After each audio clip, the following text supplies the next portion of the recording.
Today we're talking about Tannuk Steadfast Second. Maybe that's how you pronounce it. I'm terrible at Magic the Gathering pronunciation, so forgive me if it's wrong. This is a brand new commander from Edge of Eternities, and it is mono red. Welcome back to CCEDH, where we break down Bracket 3 and Bracket 4 commander decks from a casual competitive standpoint. And today, this is a Bracket 3 borderlining Bracket 4 potentially, because it is pretty powerful. Tannuk Steadfast is 2 colorless, 2 red. It's a legendary Kavu pilot. It has other creatures you control have haste. Artifact cards and red creature cards in your hand have warp.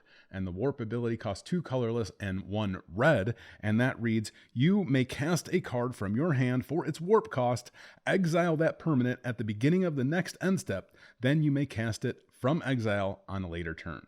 This is a 3/5 creature, and you can find the entire deck list in the links in the description and the comments below. There should be a Mox Field link and an Architect link as well, so go check that out. But let's dive into the Tannuk Steadfast Second deck. And in this deck, we are really trying to abuse the warp mechanic as much as we can. We really just try to ramp up and be as speedy as possible. So in this deck, there's only 13 red sources. There are 33 lands in total. You can check those all out here. There's nothing too much I really think that stands out too much for the mana base at all. We just want to get to as much mana as we can so we can consistently cast our spells with the warp ability and then be able to play them later on. And that's why we have a lot of creatures and artifacts that produce treasures or just produce additional mana. So let's go into the deck and talk about it. Starting off with our creatures, we're going to go into our creatures that help us produce more mana or just have some type of advantage for us. Starting with our Ragavan here, which of course, if we get this early on, we can create treasures, and we are, taking stuff off of our opponent's library, which is great. And then we have Magda, of course, who helps us create treasures, helps us search our library for things. This is an amazing card in the deck. There's Generous Plunder, which also helps us create treasures. And we have the Solemn Simulacrum, our sad robot. This helps us gather more lands and draw cards. We have Knuckles in this deck, which helps all of our creatures who are attacking generate more treasures. And this also acts as a win con, which is great for the deck. We have the Simiate Spirit Guide, which, helps us ramp up early on. Foundry Inspector, which makes our artifacts cost 1 less. That's great. That also does, I should note this, it also does help with the warp ability. So if we have the Foundry Inspector out and we want to warp out an artifact with our commander's warp ability, that artifact warp ability would cost 1 less, meaning the warp ability would then cost 2. We'll talk about that more later on. Moving on, we have the Burgi, of course. Anytime we cast a spell, we're generating more red mana. Heck yeah. Treasonous Ogre, pay 3 life, add red mana. Yeah, I want to ramp as much as I can. I want to get out my big stuff. I want to play cool things. So we're ramping. Runaway Steamkin, another way to help us ramp when we're casting spells. Great card. Coal Stoker, you can warp this, and it's amazing because when it enters the battlefield, you add 3 red mana to your mana pool. So you could warp this and then warp in another artifact or creature. And then for your next turn, you can play this for 4 mana, still generate another 3 mana when it comes into the battlefield, and warp in another creature or artifact. So this is just more ramp. It's such a great card in the deck. Gold Lust Triad, this has Myriad, so when you're attacking, you get multiple dragons attacking your opponents, and whenever it deals combat damage to a player, you create a treasure token. And of course, the Goldspan Dragon, because we want more treasures. Ancient Copper Dragon, of course, is a goat in this deck because you could warp this in on turn 4, maybe even turn 3 if you're able to ramp quickly enough. And it's going to do some damage and create some treasures, and it's going to be great. Hellkite Tyrant, this is another great dragon card. Whenever this deals damage, you gain control of all of your opponent's artifacts. I can't tell you how much I love this card in this deck because you steal things. You attack with a big dragon, you steal things, and it also can act as a win con as well. So that's a great card. And now we're going to move on to some of the different artifact synergies within our creatures in this deck. There's Duretti, which helps us recur our artifacts that went to the graveyard, which is amazing because people are definitely going to be trying to destroy our artifacts. Goblin Welder does the same thing. We can swap things from our graveyard to the battlefield. Moving on to some of the other synergies in the deck, there's Felden of the Third Path, which helps us put in tokens that are copies of creatures in our graveyard. We have Dual Caster Mage because, yeah, we want to copy some spells here and there. There might be some spells in this deck that we want to copy, or maybe you're casting spells that I want to copy. Changeling Berserker is a fun card because when you warp this in or you cast this, you champion a creature. And this says, when this comes into play, sacrifice it unless you remove another creature you control from the game. When this leaves play, that card returns to play. So this is fun blinking abilities and things like that. And I like the card in the deck. It has just fun synergy. Ancestral Statue, I can warp this or cast this, and I can return another permanent to my hand, which is great because maybe I want to warp in or cast something else, or maybe I warped in something that, I want to warp in again later or something, This has so much fun synergy within the deck of being able to bounce back some of our big creatures or our synergistic creatures or artifacts and things like that to help us replay them again. Purphoros Bronze Blooded, this is a great card as well. This acts kind of like the warp ability, almost, but it says you may put a red creature card or an artifact creature card from your hand onto the battlefield and sacrifice it at the beginning of the next unstep. This is just a great way to get in maybe with an Ancient Copper Dragon right away if I wanted to. We have the Karlach, so we can get extra combat steps, because really that's I would say the ultimate win con in this deck is just going in, swinging really hard with as many of our big creatures as we can, or trying to win out with, our artifact win con things, with controlling 20 or 30 more, which could be fun. Twin Flame Tyrant, just doubling all of our damage, is fantastic. Clive is amazing for helping us wheel, essentially, right? We want to be able to draw more cards because we do move pretty quickly. We are able to cast out our hand pretty frequently. So there are quite a few different card draw mechanisms within this deck build because we do need to refill our hands. So Clive works amazing for that and letting us draw cards to our Devotion to Red, and we'll get that fairly often. Maelstrom Colossus, this is great because we can warp this in and we'll still get the Cascade 8 cost. And again, we're able to generate so much mana in this deck, we can easily cast this again later turns. I'm not going to get the name of this card right, but Myosian, maybe, of Roaring Blades. This is great to warp in because it enters with an indestructible counter, and I can remove the indestructible counter to have it deal 7 damage to each of up to 3 targets. So just kind of a way to help me wipe the board a little bit if I wanted to. It's a big swinging creature, and I don't know, it works, right? I can attack with it, and then when I'm done attacking, I can remove that indestructible counter, and then I can do all of my damage. Meteor Golem, just a great way to warp in something that can destroy a non-land permanent. And then Blightsteel Colossus, this is ultimately just like a win con within this deck because you could warp this in and just swing out onto an opponent.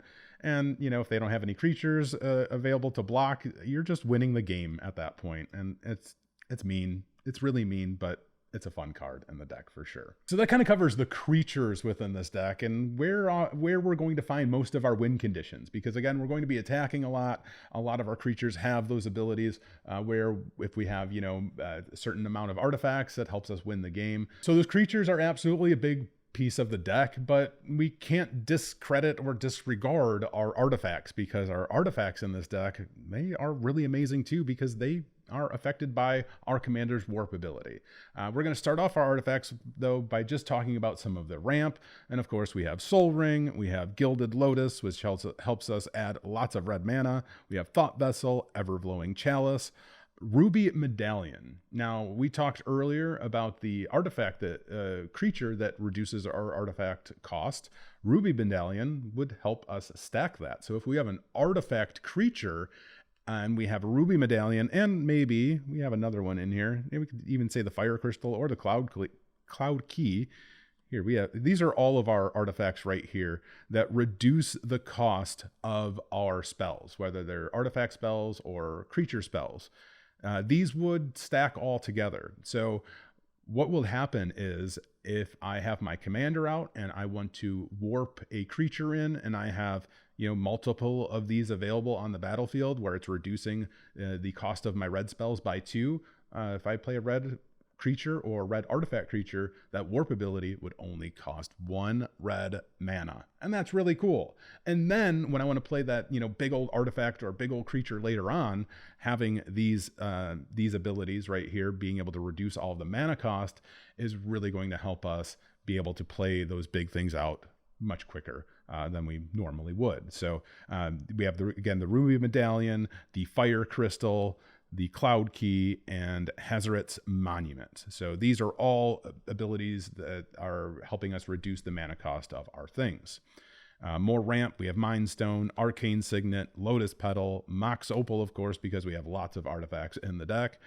Throne of Eldraine. This is great because, it costs 5, and that's okay because we can warp this in, and then we can play it for, and we can play it later on in a turn. But add 4 mana of the chosen color, spend this mana only to cast mono-colored spells of that color. So red, right? I can use that mana to warp in things, and that's going to be amazing. Coveted Jewel, this one costs 6, but of course we can warp it in for 3 or less sometimes.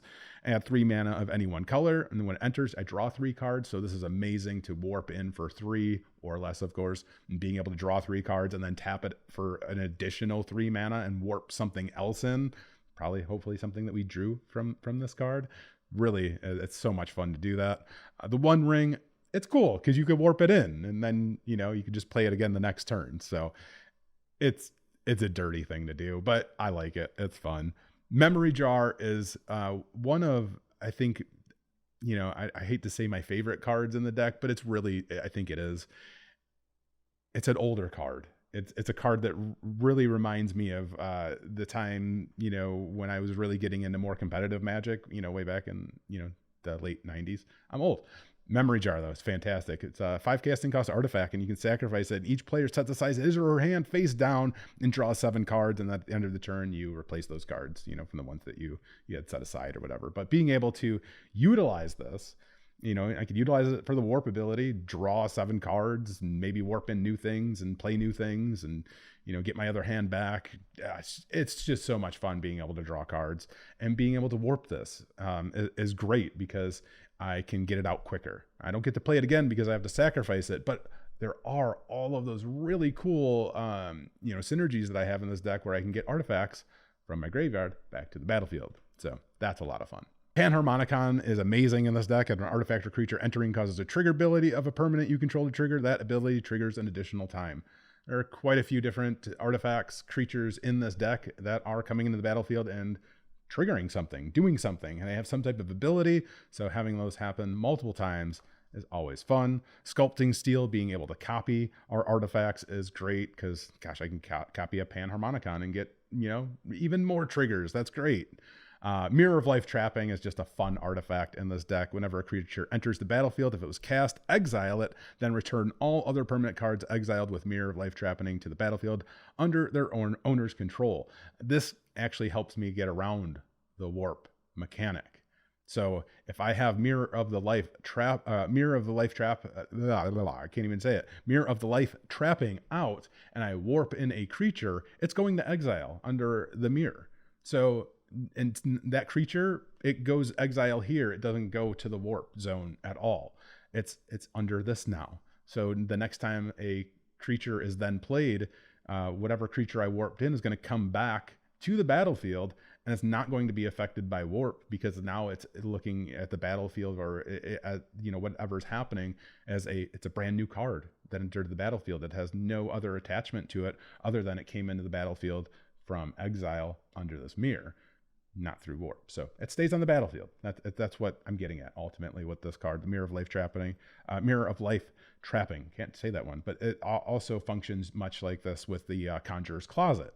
At the beginning of your end step, you may exile target creature you control, then return that card to the battlefield under your control. This is another card that helps you get around the warp mechanic. I can warp in whatever creature that I want to, and at the end of my turn, I could utilize the Conjurer's Closet to blink it. And it comes back onto the battlefield. It's a brand new permanent to the battlefield and not affected by warp. So that creature that I just warped in for 3 or less stays on the battlefield. So if I do that, with big, nasty creatures like an ancient copper dragon, yeah, that's pretty fun. So these are fun cards in the deck. Territory Forge is something fun that I can just exile a permanent. Exile them twice potentially if I warp this in. When it enters, exile target artifact or land, and this has all activated abilities of the exiled card. So you can exile like a Soul Ring, right? You could exile a Mana Vault or something, and then use that ability. And if I warp this in, well, it no longer has that ability, but that player no longer has that permanent either. And then if I warped it in again, then I could play it again, you know, on a later turn and do the same thing all over again to another one of their permanents. Mirror Works is fun. Whenever another non-token artifact enters the battlefield under my control, you may pay 2. If you do, put a token that's a copy of that artifact onto the battlefield. We generate a lot of mana in this deck. So really this one's in there just to see, I've never actually got to play it. It's just to see if it's going to pop off and have fun and do something. So we'll see if it works. We'll find out. I'll let you know. We'll update you. Portal to Phyrexia. This is 9 casting cost artifact, but this is just helping us control the board and helping us recur things if we want. If we can play this again on a later turn. 9 mana is a lot, but we do generate lots of mana. Extinguish your battleship. This is another way to wipe the battlefield. It's 8 costing artifact spacecraft, and when it enters, I destroy a target non-creature permanent, and then this spacecraft deals 4 damage to each creature. So yep, great way to wipe the board, and I can turn it into a big 10/10 flying trample artifact creature with a 5 station ability. So those are all of the artifacts. We went through all of the creatures. You can see how this deck really comes together in what it's supposed to do. You're going to be warping in big things, playing big things that have really powerful abilities, swinging out on the opponent, and just being a terror, ultimately. Being a speedy terror. And it's a lot of fun to play. Some of the other cards in the deck, there's not too many left.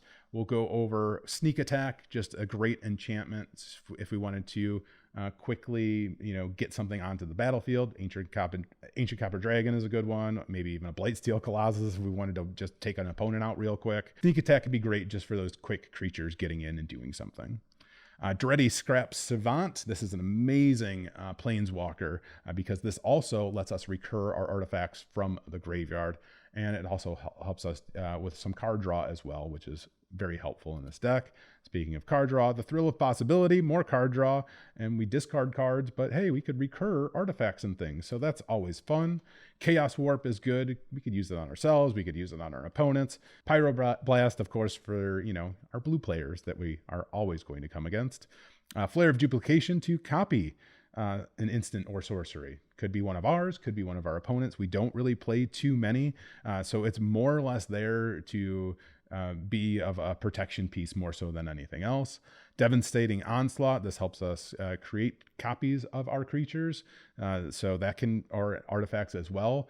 This can be helpful if we're trying to close out the game by having 20 or 30 plus artifacts to help win the game, or maybe we're copying who knows what. There's so many different artifacts and creatures that we can copy to help speed things out or blow things up or end the game quicker. Chain Reaction, just to wipe the board. Rite of Flame, because we love ramp. Gamble, so that we can, tutor, essentially. Molten Duplication, again, being able to copy an artifact or a creature can be really, really great in this deck. Trash for Treasure, another one of these recursion pieces that is amazing because our artifacts will go to the graveyard. We want to bring them back. And then Faithless Looting, another draw piece and discard piece. So that pretty much covers the Tannuk deck. It is a very quick deck, as we've said multiple times. Loves the treasures. I don't know how many times I said treasures in this video, but it is a lot of fun to play if you love just moving really quickly and playing really big fat creatures or really big fat artifacts and ramping things. So again, borderline like 3-4 power level. It can end the game on turn 6-7 fairly consistently across the board with your opponents. It can take out the entire table by turn 6 or 7 fairly frequently. I haven't really seen it move too much quicker than that. I try not to have too many combos moving throughout, decks like this. But there are some pieces in there that you could pop off potentially, and creating a bunch of treasures and doing a lot of damage within one turn. So again, it's a fun deck to play. Very competitive. There are very powerful cards in there, and I hope you enjoy playing it. If you have any suggestions, or you've built this deck and you've seen things in your deck that work really well, leave a comment below. I'd love to hear from you. Or if maybe something that you saw in here would be helpful for your deck, let us know. Would love to help. Would love to know that as well. But stay tuned for more Commander deck tech videos and gameplay and things like that. This is CCEDH. My name is Zach, and as always, take it easy.